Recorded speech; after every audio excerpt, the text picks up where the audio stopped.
Hello friends, मैं आदर्श एक बार फिर से स्वागत करता हूं आप सभी का आपके अपने YouTube channel learn and analysis पर। जैसा कि आप सभी जानते हैं कि एसएससी 2024 के एग्ज़ाम नज़दीक आ रहे हैं, तो उसके क्विक रिवीजन के लिए मैंने आज से एक नई सीरीज़ स्टार्ट की है, जिसकी वीडियो आपको सुबह 11:30 बजे डेली दी जाएंगी। अगर आप भी हमारे साथ जुड़कर इसकी तैयारी अच्छे से और बेहतरीन तरीके से करना चाहते हैं तो प्लीज़ हमारे चैनल को सब्सक्राइब करके बेल आइकन को प्रेस कर दीजिए, जिससे कि डेली आने वाली वीडियोस की नोटिफिकेशन आपको तुरंत मिल जाए।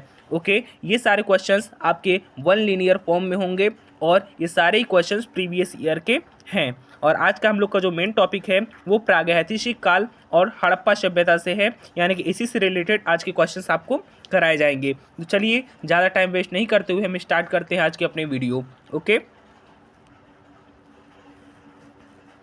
तो देखिए आपका जो पहला क्वेश्चन है वो है भीमबेटका के रॉक शेल्टर्स किसकी तलहटी में स्थित हैं। तो भीमबेटका के जो रॉक शेल्टर्स हैं वो विंध्य रेंज की तलहटी में स्थित हैं।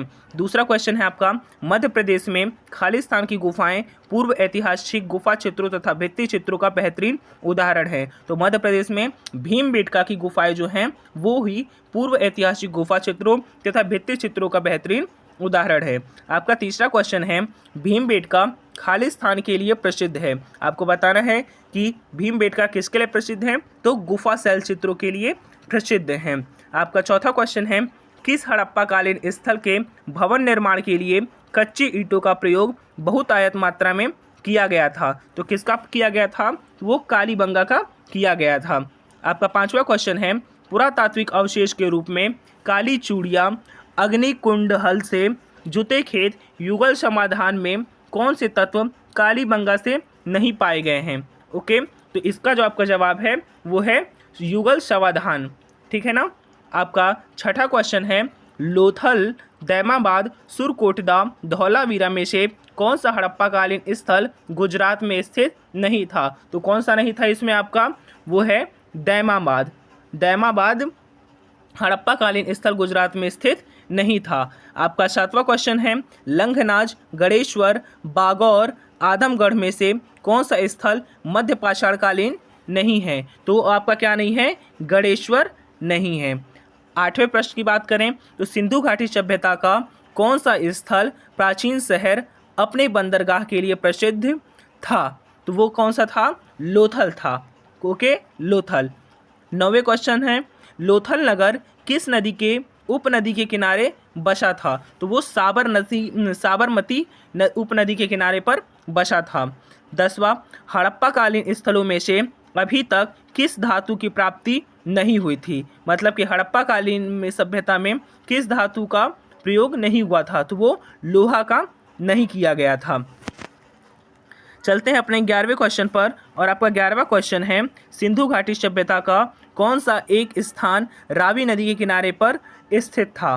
तो वो हड़प्पा था। ओके, हड़प्पा सिंधु घाटी सभ्यता का स्थान था जो कि रावी नदी के किनारे पर बसा हुआ था।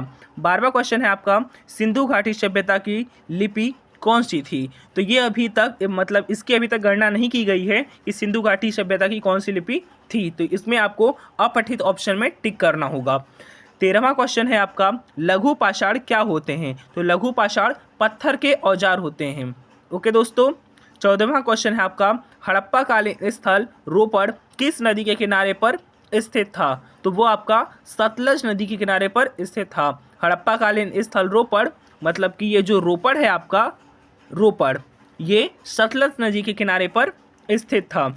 15वें क्वेश्चन की बात करें तो हड़प्पा, मोहनजोदड़ो तथा लोथल में सिंधु घाटी सभ्यता का कौन सा स्थान भारत में स्थित है। तो इसमें आपका जो ये लोथल है, क्या लोथल, ये भारत में स्थित है।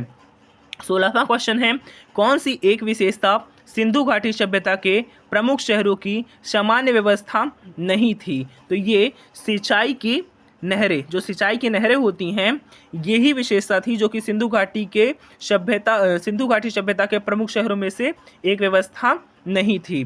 17वां क्वेश्चन है आपका, हड़प्पा सभ्यता के लोग खालिस्तान थे। तो ये क्या थे, इनकी शहरी सभ्यता होती थी। 18वां क्वेश्चन है, सिंधु घाटी सभ्यता में धौलावीरा स्थल भारत के किस राज्य में स्थित है। तो यह आपके गुजरात राज्य में, मतलब कि गुजरात के कच्छ जिले में स्थित है? धौलावीरा स्थल। और गुजरात की राजधानी आपको मालूम ही होगी, जो कि क्या है? गांधीनगर है। आपका 19वां क्वेश्चन है, सिंधु घाटी सभ्यता के स्थानों धौलावीरा, मोहनजोदड़ो, चन्हूदड़ो तथा हड़प्पा में से किसे सिंध का मरुस्थल के रूप में जाना जाता है? तो आपका जो मोहनजोदड़ो है, इसी को सिंध का मरुस्थल के रूप में जाना जाता था।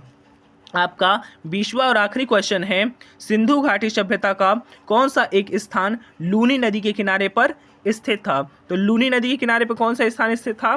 तो आपका धौलावीरा था। क्या था?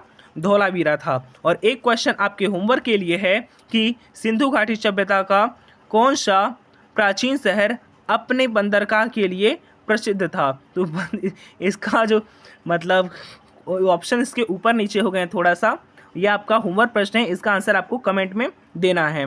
तो सिंधु घाटी का कौन सा स्थान प्राचीन स्थल पर अपने बंदरगाह के लिए प्रसिद्ध था? आपके ऑप्शंस हैं, पहला लोथल है, दूसरा मोहनजोदड़ो, तीसरा चन्हूदड़ो या फिर चौथा धौलावीरा। आपको इसका आंसर कमेंट सेक्शन में ज़रूर बताना है और ये भी बताइएगा कि हमारी वीडियो आपको कैसी लगी, जिससे कि आने वाली वीडियो में मैं अपनी क्वालिटी में और भी सफाई दे सकूं। तो मिलते हैं हम नेक्स्ट वीडियो में, यानी कि टुमारो 11:30 बजे। अगर आप भी हमारे साथ जुड़कर एसएससी का क्विक रिवीजन करना चाहते हैं तो चैनल को सब्सक्राइब करके बेल आइकन को जरूर प्रेस कर दीजिएगा और वीडियो को भी लाइक कर दीजिएगा। धन्यवाद।